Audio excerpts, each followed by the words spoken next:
Hello everybody, welcome to today's meeting. Please stand and join me in the pledge.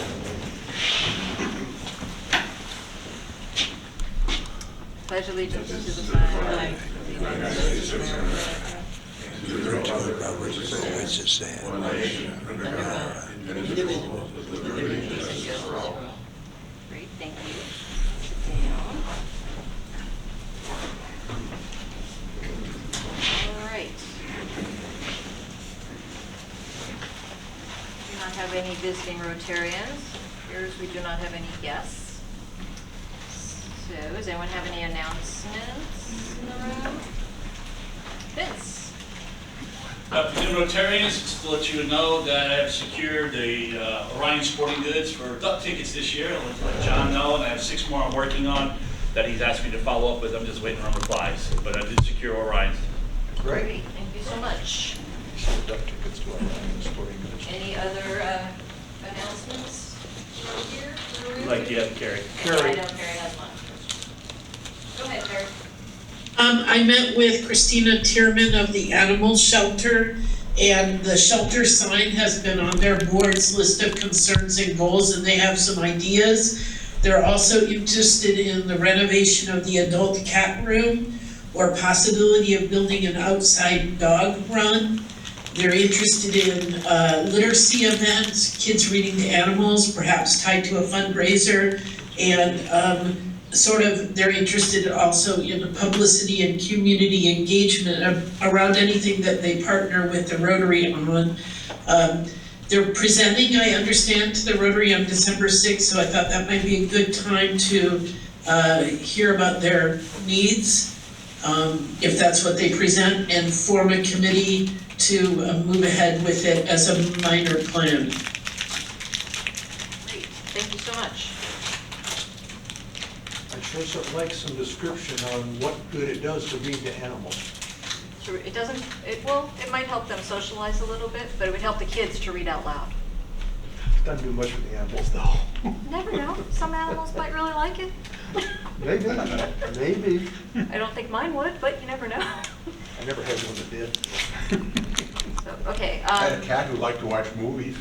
See, you never know. But I think being around more people is always good for animals, Yeah, that's true. especially if you're going to adopt them out. Okay, so I did, John Whitecamp is traveling back to Sitka today, but he emailed me with an update on the duck race. So he says we have 2,653 reserved ducks, which is a new record for this time in the year, and commitments for 111 business sponsors so far. Last year we had 101 on December 31st. So we're 10 above that already a month and a half, 2 months before. So that's really good. Yeah. So I believe that is the only announcement I have regarding the ducks.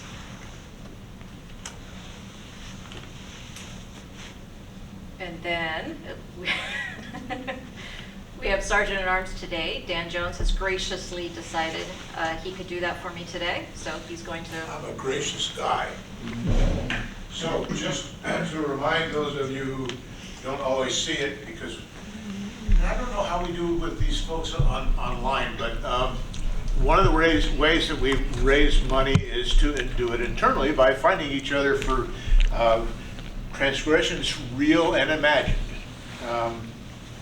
Now, a real one, Sharon asked me to remind you, it's lovely that you have your telecommunications device with you, and we don't mind if it talks to you a little bit, but don't have it talking to the room, because we'll raise some good funds. Let's see, shall we set a number? If the phone rings, if your phone rings during the meeting, well, let's just say it's not going to be a $1 bill, fine. We'll see what you got. We'll shake you down for some of it. So beyond that, we often will have a fine for if you don't have your badge on or your pin on, but we don't do fines an awful lot lately, so I'm not going to tell you to give me a bunch of money for not having a pin or a badge on. So I'm going to talk for a while, but I'm going to shut up pretty soon here. Does anybody want to volunteer to be fined for anything? We call that happy bucks sometimes. it's probably a happy $3 Richard M. Nixon bill today, but anybody with a happy buck? Ed, go ahead. I'm just happy to be here and happy to be spending time with our young granddaughter, our baby granddaughter. Really fun. And she's worth how much? Probably more than I have. Okay, well, we'll take a token of your affection. How about a down payment of $5? Oh, perfect. Okay. So you got money out for this? Yeah, you get me out of work so I can eat, so here's 20. Oh, You wow. can't make me more happy than that. And we did a good job with Vince today. Anybody else want to be happy today? John wants to be happy. I'm happy because I think campaigning stopping today, maybe, I'm not sure. Maybe starting again tomorrow, we don't know, but Yeah. that's a good happy buck, that's good. All right, anybody there in Zoom land want to like send us a charge card number and pay a big bill? Can anybody accept Venmo? I don't think we're set up for that We'll right now. get it from you someday, Kari. I'll write it down in my little notebook and carry. Sorry. So go ahead and do your findable offense. I'm sure I'm offensive a good amount of the time. So all offenses, I'll just do a $5 happy offense. Okay, we'll get it from you. You can count on it. Okay. Anybody else? Karen? Oh, Karen. This is Karen. I've got $5 today, and we have a democracy. So if you haven't voted, go out and vote, and just celebrate that this is something we can do. That we get to do that. A lot of places where you can't. So Cool. Okay, that's. $5 for being able to vote. There's $10 I have to chase for you, ladies and gentlemen. And as a closeout for the Sergeant at Arms job today, Mr. John Stein will recall, because he was the president when I joined the club back when he was 11 and I was 9. We used to really get a lot of complaints from club members when you find a cord. Look what I'm getting now. Life has changed. Oh, Rich, I'm sorry. I will yield the floor to you. I just am happy in anticipation of no more texts and robocalls. Very good. Good luck on that. Okay, everybody give yourselves a hand, and I'm gonna sit down. Thank you, Sheriff. Oh, Jeff? Hey, I'll throw in $5 like Ed did because I'm enjoying my granddaughter's company here. Oh, cool. All right. All right. Thank you, Acting President Sharon. Thank you. All right, so now, we don't have any other announcements or anything else to do. I'm going to have Paul Kraft come up so he can introduce our speaker for today. So welcome, Paul. I need to get my name badge on my way up. You should. There you go. Did you get $5 for Paul? No, he's the program. Okay. Go, so you're on camera. All right.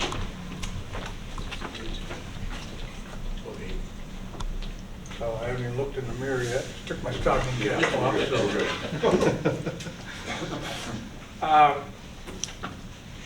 so it's my pleasure to introduce to you Katie Sill. Katie is, well, I'll say a little bit more about her, but her topic today is dual enrollment. A couple of weeks ago when I spoke to this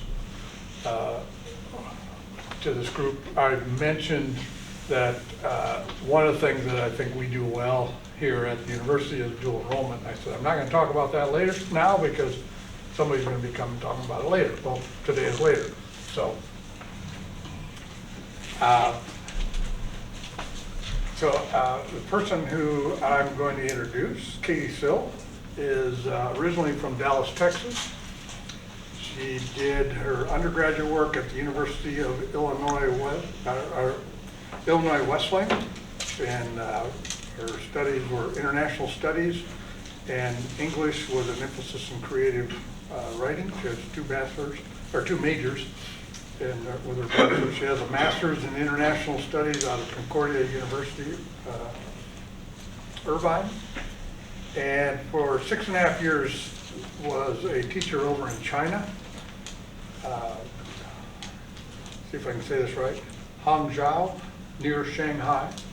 So if you've traveled to China, you may know where that is, where she was an English language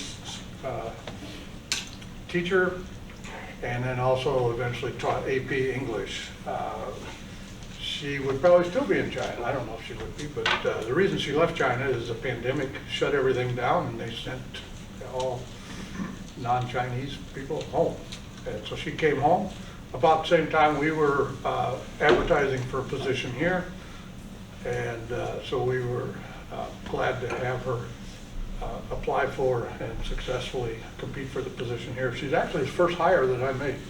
I arrived in June and you arrived in August? Yeah, so and so she's been here just over 2 years, and her role here is academic advisor, with a portion of her responsibilities working with dual enrollment and the publicity, marketing publicity of the campus. So if you see articles or advertisements in the newspaper or posters or flyers around campus, Katie's footprints or fingerprints are all over there, maybe footprints too, I'm not sure. So she's a very, very important member of my team, of the university's team. And her topic today is about dual enrollment. It's an opportunity that students have while they're in high school to start earning college credit and get a jump on their college education. So with that, I'll ask Katie to come and talk. So let's give her a rotary and a welcome.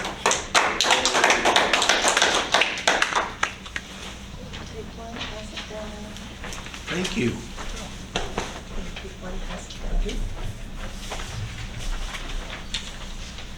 Hello, everybody. For those of you who are in the room, I did hand out one of the flyers that I've made. For those of you online, this is what it looks like. It's 2 sides. And this is a good place for us to start when it comes to what dual enrollment is. And so one of the things that we do at the university, and it's not unique to the University of Alaska Southeast, universities all over the lower 48 and Hawaii, Canada do, is they're offering college level education opportunities to students while they're still in high school. This means that a student is earning both college credit and high school credit at the same time. That's why it's dual enrollment.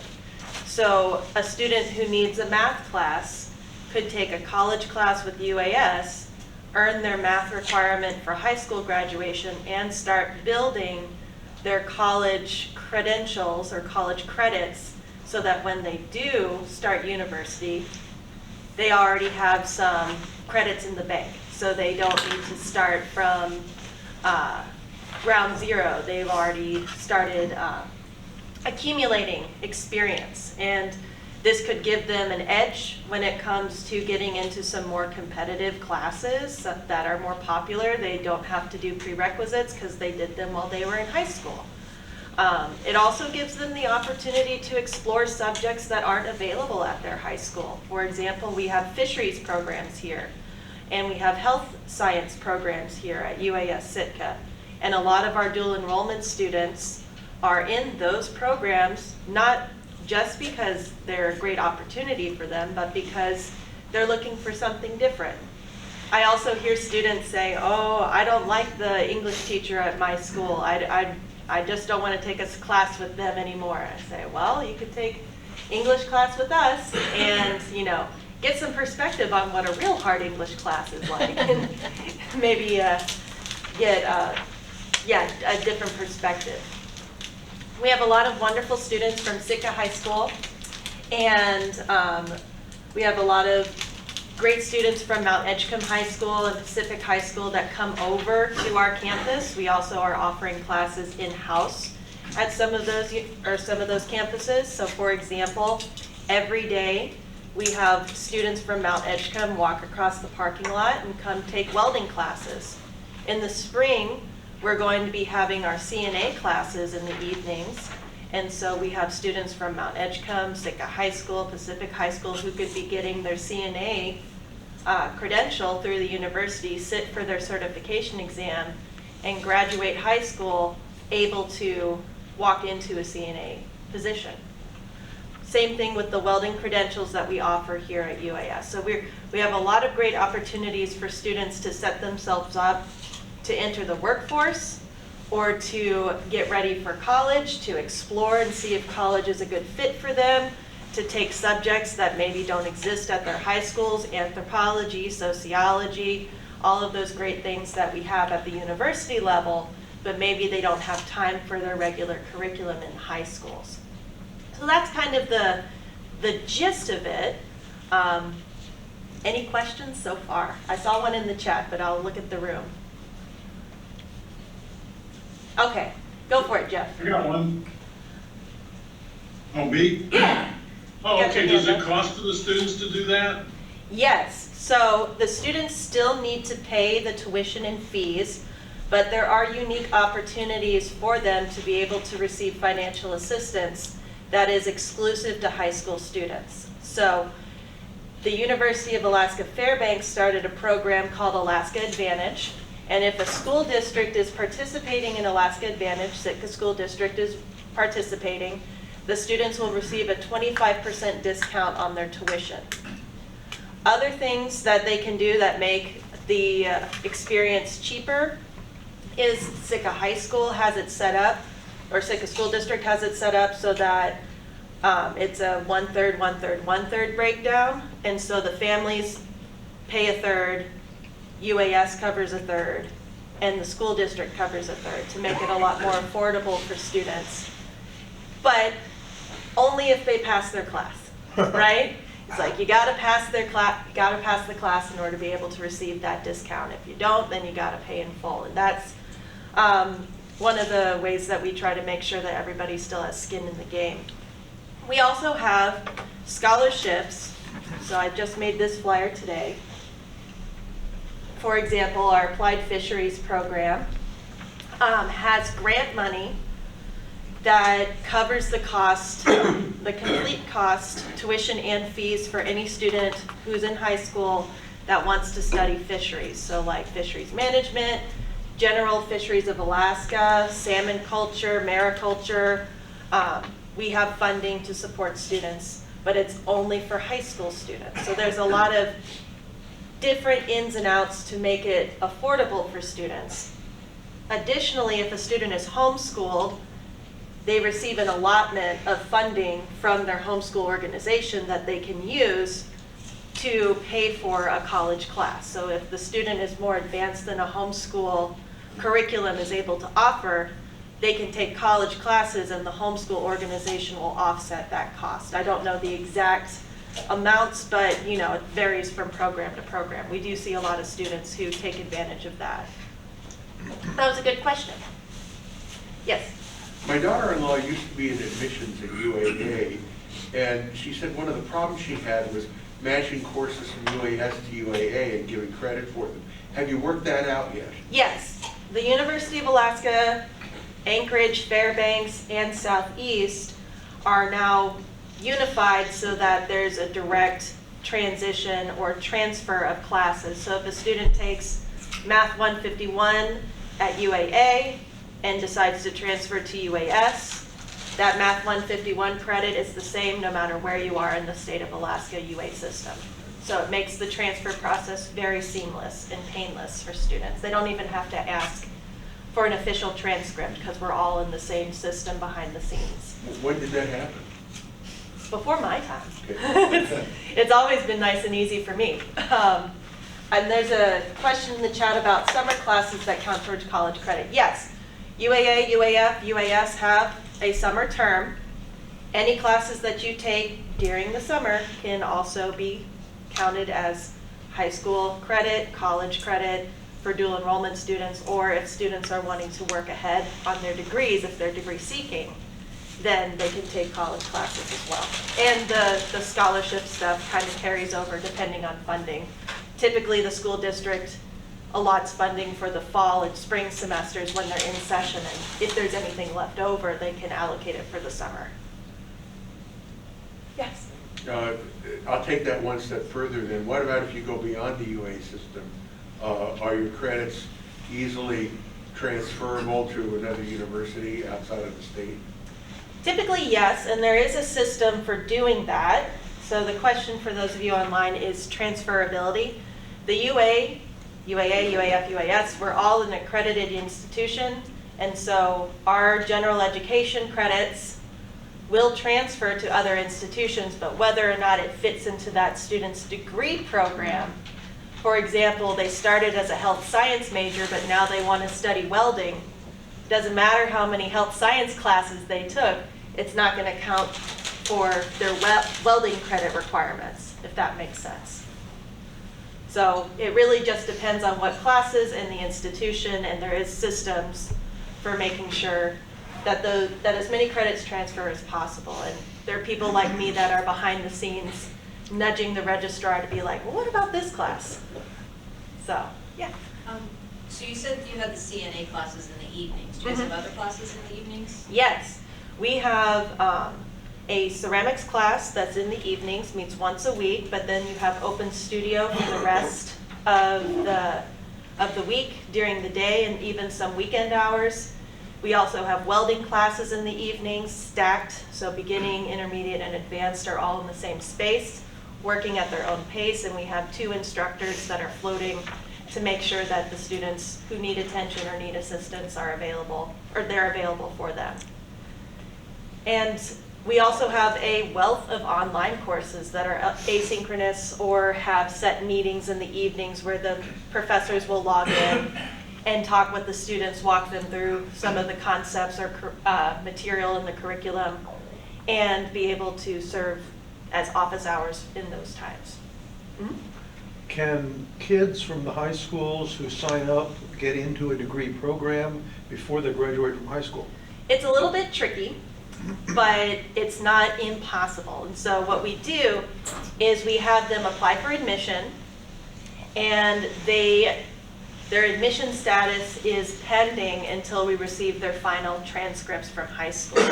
And then it's like a domino, where it's like we can apply for graduation, we can apply for admission to their degree programs. So we do that with our welding students and our CNA students. And in fact, we invite them to participate in commencement in the spring. So we have a group of students from Mount Edgecombe who walk in the commencement ceremony because they have earned a welding endorsement from UAS, or the CNA students are able to walk with us. They just get their actual credential at a delayed date because it has to be like after high school's done, and then we can get you everything else. Great. How about, you said all high school students, I mean, a freshman in high school to participate? The only program that I know that has a specific age limit is welding, and that's because it's a dangerous environment. We want to make sure students are mature and that the safety equipment actually fits them. It doesn't just fall off because they don't got any meat on their bones. And then the scuba diving classes, the instructor wants them to be 16 minimum, because then they can qualify for their credentials through the scuba diving certification organizations. But essentially, I'd say some of that, I didn't mean to interrupt, but some of it is up to it's okay for the university perspective to do it. Sometimes the person who's saying no is the high school, where they're saying, no, we want you to do your freshman and sophomore classes here and wait till your junior and senior. But from the university's perspective, it's like, y'all come, you're welcome to do it. That's right. So it's case by case. So the university is open enrollment, but when I meet with students who are in high school, and sometimes I even meet with full families, their parents come in too, and they're asking me like, well, what does it mean? I have to have a real frank conversation with them and say a college level math class is not the same as a high school level math class. Calculus 1 in college is not the same as calculus in high school. Like, they move at a faster clip, and you have to be mature and disciplined and good at time management and be able to advocate for yourself if need be. Go to the professor and ask questions. Don't just sit back and say, I'm stuck, and then expect somebody to come along and say, are you okay? So, I mean, we try to do as much outreach as possible, but one of the things we really try to emphasize with students is you need to speak up so that we know that you need help. But anywho, so I talked with them about the rigor, the time expectations for college classes versus high school classes. If you're doing sports or theater or any other kind of extracurricular activities that will bring you away. So like a CNA student has to have a certain number of hours in order to qualify to sit for the exam. If you're traveling for basketball and you're not able to come to those classes, well, the professor doesn't have the time to come in and do extra hours for just one or two students. So it's a conversation that I have with the students, their families, and their counselors, like Paul was saying. Before we register students, we want to make sure that it fits into their high school schedule, it fits into their life schedule, and it's realistic in terms of what they're capable of investing, not necessarily their intelligence, what they're capable of performing in the class, but making sure that it's not too much so that they feel overwhelmed and then have a negative experience and say, oh, college is too hard, it's not for me, when really there's a lot of variables that went into how stressful that experience might have been. Mm-hmm. Another way to let students can kind of put on the fast track college classes as advanced placement or AP. So sometime when I've talked to students or high school administrators, I talk to them about the pros and cons of advanced placement versus dual enrollment. I wonder if you could talk about that. Where do you see a role for both? Are there advantages one over the other? How do I decide which AP or concurrent dual enrollment? So the question for those of you online was AP or advanced placement classes versus dual enrollment.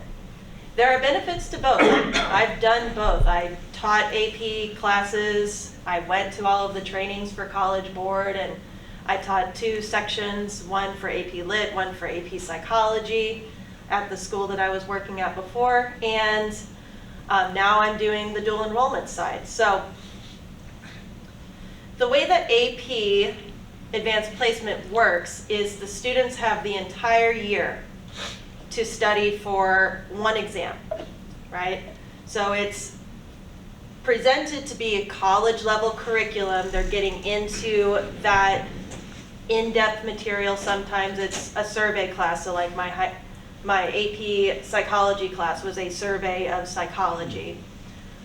But they're studying to a test. In order to receive college credit for an AP class, they must take the AP exam, and it's scored on a scale of 5. So they must pass with a 3 or higher in order to be able to take that score and substitute it for college credit. Some universities require a score of 4 or higher. Some universities will only accept a 5. And so the students benefit from being able to go to an AP class every day as part of their regular schedule. They get the full year to be able to have that experience inside the high school with peers and teachers that they're familiar with. But it's not a guarantee that they'll get college credit for it, because they may have an off day. They may show up to the test and be like, I don't know any of this, we never covered it, because the teacher, as an AP teacher, is given like, this is what we think will be on the exam. This is what data has shown the exam will cover, but the teachers don't know what College Board is going to choose to emphasize. And so sometimes even teachers get blindsided by what College Board decides to emphasize for different parts of the exam. With dual enrollment, students are going at a faster clip, so they're usually one semester. They don't have set meeting times unless it's built into the high school, which I can explain how that works. But for UAS, the majority of our classes that students take are online. And so they're doing it at their own pace, they're doing it independently, and it's a lot of self-reliance. They have to take care of it themselves. And if they pass, that's a guaranteed college credit, right? C's or higher, C's get degrees. Sometimes is what I tell students, like, you don't have to get all A's. The piece of paper is still going to be as valuable as a piece of paper with a 4.0 GPA, depending on what you end up wanting to do with it. So that's the trade-off, is you're going with AP, you have a lot more of a safety net when it comes to daily instruction and support, but with the exam, you're not guaranteed. And sometimes students choose not to take the exam. And so it's like, what are you doing? So with dual enrollment, they can get that college credit as long as they're able to pass the class. And there are support systems within the university to help them get through. But they, again, have to learn to advocate for themselves, and sometimes that can be hard for high school students. How about the rate of, I'll speak in the positive, success? I mean, some people don't make it all the way through, but what's your experience with? I don't have any specific numbers prepared, but yeah, do you? Just recently, UAS did a study on that. How are our dual enrollment students doing compared to our incoming freshmen? And in fact, the dual enrollment were outperforming the incoming freshmen, the high school graduates. Part of it is because dual enrollment tends to tap into high achieving students. And they have the advantage of many of them functioning within a high school with like with our welding classes or our psychology class at Edgecombe, our health sciences class at Sitka High School. But yeah, that gave a great deal of encouragement for those of us that are proponents of dual enrollment. We're like, yeah, we got the data to prove it. These students do better, do as well as other high school students or college students, and in fact do well at the next class too. So if they take a math class one semester and then the next semester they take another college class, they do equally as well there. So it seems to be working by the numbers, according to the numbers. I think every 1 in 4 students who does dual enrollment ends up continuing on to study at UAS. I think that was the number. So it's a good recruitment tool for the university. But when I go into the high schools and I talk with the students or I talk with the parents and the counselors and stuff, I am very frank. I say I don't work on commission. I know that not every student who takes a class with us at UAS is going to graduate with a degree from UAS, and that's okay. Because what we want to do here at the University of Alaska Southeast Sitka campus is set up our local students to be successful no matter where they end up going. So if they transfer out of state, they will at least have the self-confidence to know I can do college classes. I've passed them before. I've navigated this system before. I know I can do it. Or if they decide to stay local and do our Sitka Start program, then they're already familiar with those of us here at the campus to be able to start building their college resume and their journey towards whatever degree they end up going to. And then if they're ready to transfer, we help them with the transfer process. It's like no hard feelings, because at the end of the day, we're investing in the people of the community more so than, everything else that goes with it. Yes? Down in Southern California, if you took AP courses, you get an extra point. Like if you were getting 3.0 grade point, 3.0, you get a 4. And so people did a lot of interviews for Rotary scholarships. Mm-hmm. And so we'd have kids come in with 15 AP courses and only took 2 tests, but they really helped their GPA by doing that. So, yes. So I see what you mean. that was a strategy that I've seen. Yeah, they do get weighted differently when it comes to GPA calculations because they're more advanced.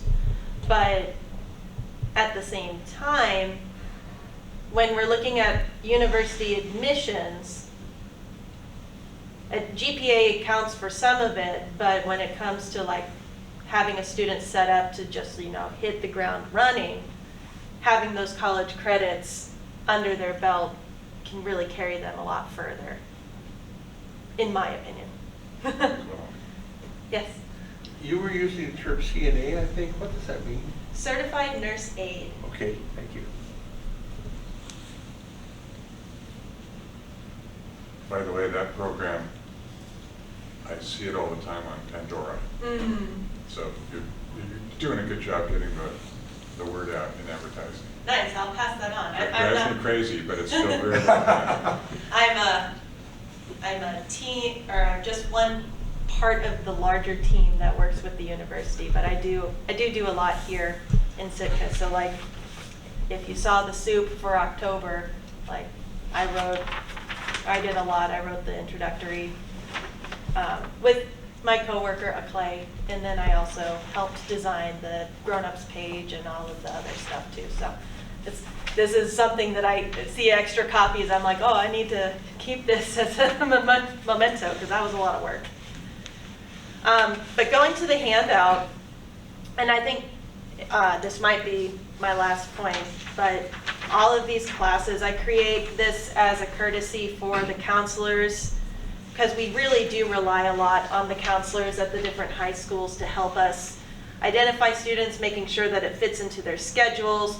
If there's an issue that comes up with a student, like they're not doing well in their class, we bring that back to the counselors and say, hey, can you pull this student from class? And maybe we have a heart-to-heart with them about what's going on and get them back on track. Or I do midterm check-ins with the professors over here to find out how the our local dual enrollment students are doing, so that if there is any issue, I can go back to the counselors and say, hey, this person seems to be struggling.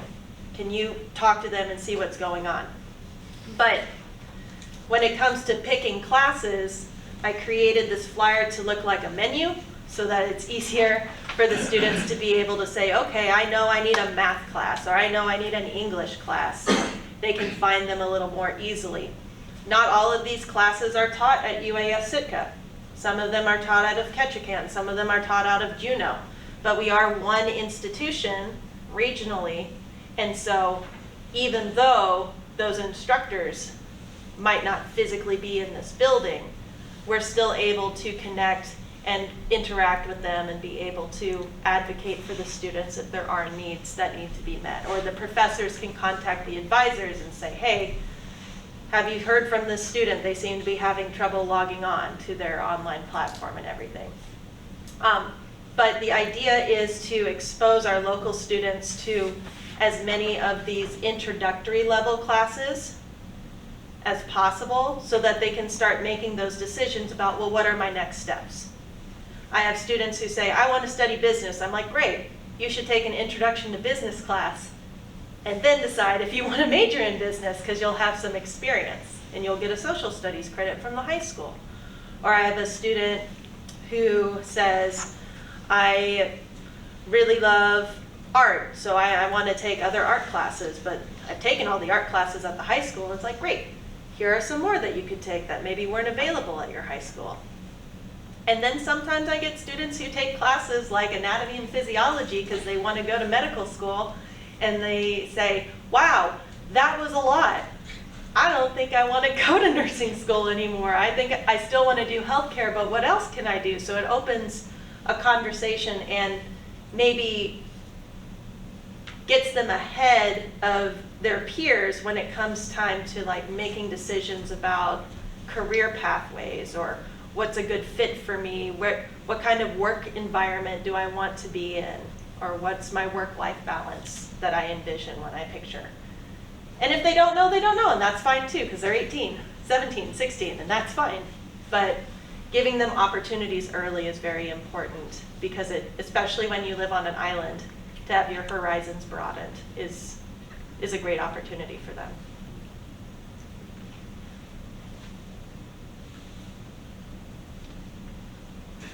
All good? Good. Okay. Thank you so much. Thank you, Zoom people. May I ask a question? Sure. Hey, can you just tell us how you ended up in China? Huh. I mean, yeah, we can get off of the business stuff and talk about the fun stuff if you want.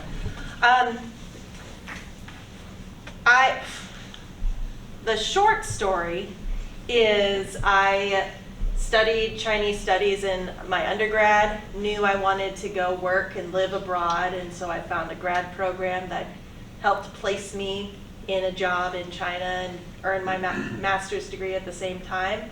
And then job security was so great that I just stayed. I was listening to some of my classmates who had graduated the same time as me who were struggling to find work after they graduated. I mean, it's hard to imagine today, but it was very competitive back in 2000, whenever I graduated. And I was like getting offered jobs left and right and having to turn people away and say, I already have a contract, I can't do everybody's teaching. And it was very flattering, but by the time I got locked out for COVID, I think I was ready to come home to America and start a new career trajectory. So I'm very grateful for the opportunity UAS Sitka has given me. So Rotary sponsored or contributed, I think, one of our members did a Chinese exchange program with Mount Edgecombe. Is that still going? Are you aware? No, Mount Edgecombe is not currently doing their exchange program with China, and it's largely to do with pandemic and travel, and especially all of the hoops they had to jump through to get the Chinese students back to China before the country was locked down and everything, or the borders were closed. But aside from that, that's something that could come back. It could, and we do have international students come. We have a couple international students who are looking to come for the dive semester, our scientific diving semester this spring. And we do exchanges as well. So that's one of the things I try to introduce to dual enrollment students too. It's like, you can, if you stay in Sitka, still have these great opportunities and save money in the process. You don't have to buy into a 4-year degree just to go to Washington State.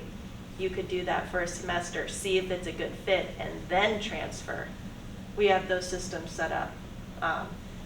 Because we do see a lot of students who take the big leap into a Division I Big Ten school and then say, oh my gosh, this is way too many people, way too big, too much, and they get lost in the shuffle.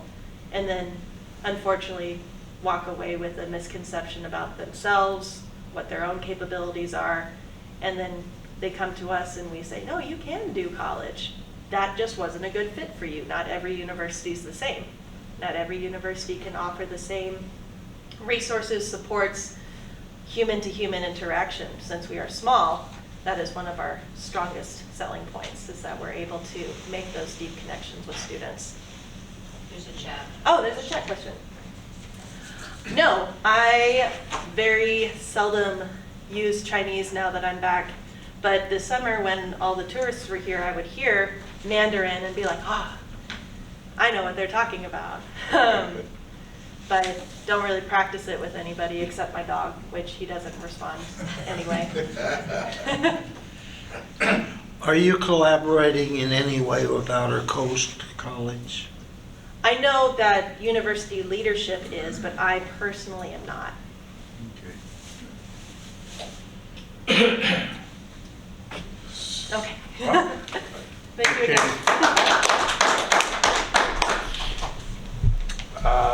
Next week, our aquaculture students, so we have 2 semester, what we call semester intensive programs. One is a dive semester, which starts in the spring. It might be interesting to talk to some of them, have some of them come and talk in March or April to the Rotary and tell about their experience. But the other program that we have is called the aquaculture semester, and that's going on right now. It's a small program at this point, but we expect it to be growing. And so I've asked the faculty lead in that program, Angie Bowers, to bring her students with her. So the students are, any of them from Alaska? No. I think they're from all over. One of them is from Brown University. One of them is, oh, I forget where the other two are from, but I remember the Brown University one because I had to do a lot of back and forth with their financial aid and advising offices to make sure that they could carry what awards they were receiving and apply it here, so. So there'll be 3 students and the instructor that's here. They'll be talking about their perceptions of Sitka, their perceptions of mariculture, what they thought they were getting into and what they got into and what they've experienced so far. And I think you'll be impressed with just kind of the scope of experiences that they get in a very short timeline. They're almost through. They're 3/4 of the way through, so they have quite a bit to I think the next thing they do is their internships. where they'll go out in with local industry and work hands-on in whether it's oyster farming or working with fisheries or whatever. So there'll be a variety of different experiences that they'll talk about.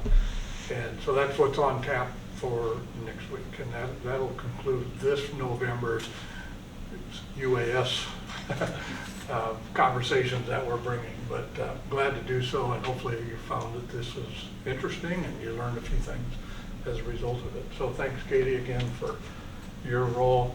Now, did you have a Rotary background? Do your parents have any Rotary background? My dad was in a similar organization, the Kiwanis Club, Okay. when he was a professional Boy Scout, but Not Rotary? not really, no. No. So you might have to start that tradition. Uh-huh. I get to ring this bell? Sure. Oh my goodness, what an honor. Somebody want to take my... Hit it hard. We're adjourned. Ooh. That hurt you, Dan? Should have told you, should have warned you. Amplifier. Yeah.